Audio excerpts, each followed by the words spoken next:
Over the last few weeks, billions of dollars in value evaporated from the biggest companies in the gaming industry. Unity Software, the engine behind half the game you play, lost nearly a third of its value. Roblox and the maker of Grand Theft Auto took massive hits too. You might think this was caused by a market crash or a failed console launch, but it wasn't. It was caused by a blog post.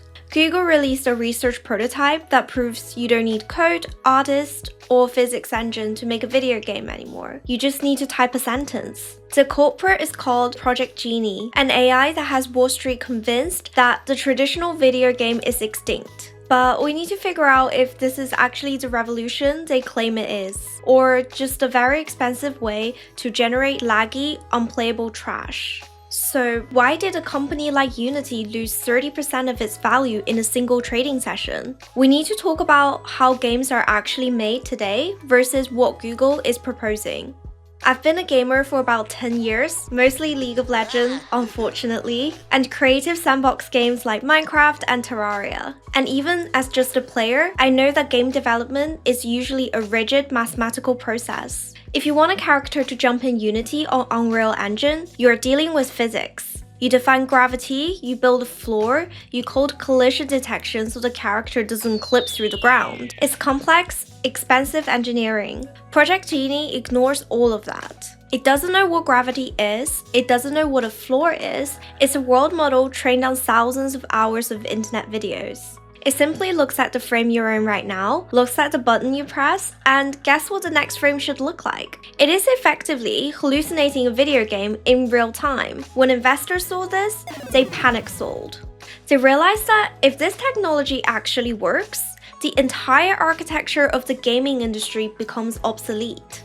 Why would a studio pay millions in licensing fees to Unity for a physics engine if an AI can just stream the physics?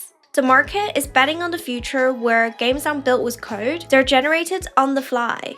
And if that's true, the skill set of every traditional developer is in danger. However, there's a massive gap between what Wall Street thinks this tech does and what it actually does. Because if you look past the hype and actually play the demo, it's honestly a mess. Journalists who got hands-on time with Genie described the experience as playing bad knockoffs of Nintendo games. We're talking about 720p resolution, a choppy 24 frames per second, and a hard time limit of 60 seconds.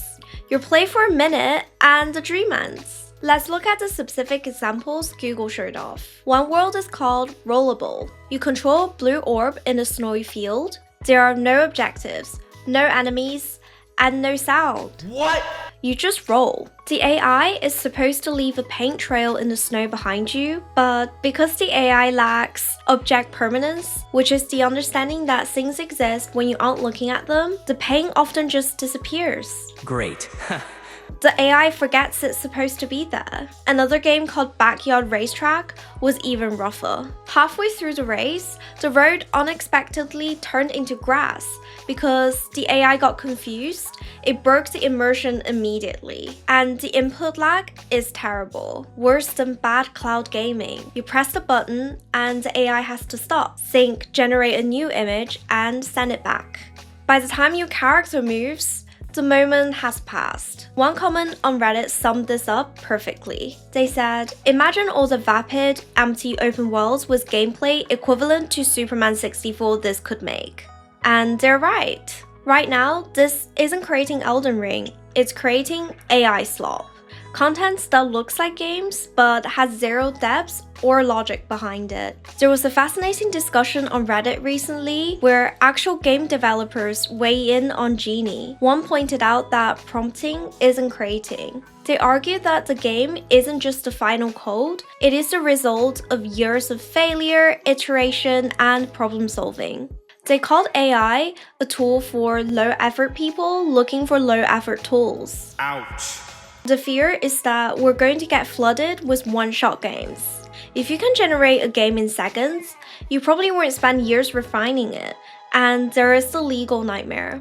Google says Genie was trained on public available data.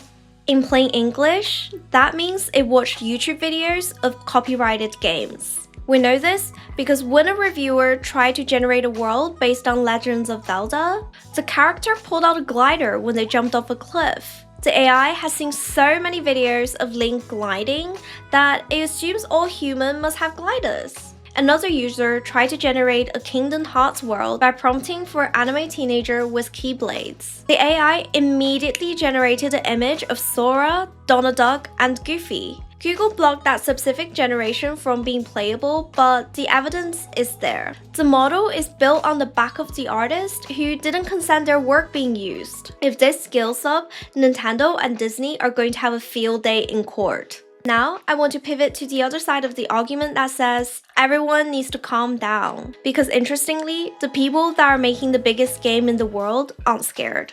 Strauss Zelnick, the CEO of Take-Two Interactives, the parent company of Rockstar and GTA, saw his stock drop 10% and basically shrugged. He called it a rare buying opportunity. His argument is that AI isn't going to replace the creative geniuses who wrote a story for Red Dead Redemption. He mentions that Take-Two already has hundreds of pilots running to see how AI can handle the mundane work. If Genie can instantly generate a forest or a crowd of people, or even the texture on the brick wall, that saves human artists thousands of hours. It doesn't replace the creator, it just gives them a power drill instead of a screwdriver. Also, let's be realistic about access. This isn't a free toy. To use Genie right now, you need Google Gemini Ultra subscription, which is expensive. Some tiers are around $250 a month. It's still a research prototype, not a consumer product replacing your PlayStation. But here's a point of reflection I want to add, because not all gaming companies are safe. If you look at how Roblox and Unity are reacting to this, it tells you who is actually in danger. Roblox is leaning hard into AI. They're rolling out their own engine called Cube 4D to let creators generate environments instantly. They're spending massive amounts of money on GPU infrastructure, so much that their profit margin are taking a hit. But they're doing it because they have a moat: 151 million daily active users. Google Genie can generate a world, but it can't generate your friends. Unity, on the other hand, is in a dangerous spot. While Roblox invests, Unity is focused on disciplined cost control and ad revenue. They're taking a backseat on the deep AI investment. The problem is, Unity is a pure engine. It's a tool. If Google Genie actually becomes good enough to build a game for you, you don't need Unity's tool anymore. Because Unity lacks the massive social community of Roblox, and they lack the premier IP of Take-Two, they're the ones standing on the track while the train is coming. That 30% stock drop, that might not be panic, that might be a correction. So, is AI destroying the gaming industry? Well, if you're a shareholder in Unity, you'll be right to be worried. The idea that the code-based engine might be obsolete in a decade is a real threat. But for us, the gamers, I think we are safe from the slop for a while.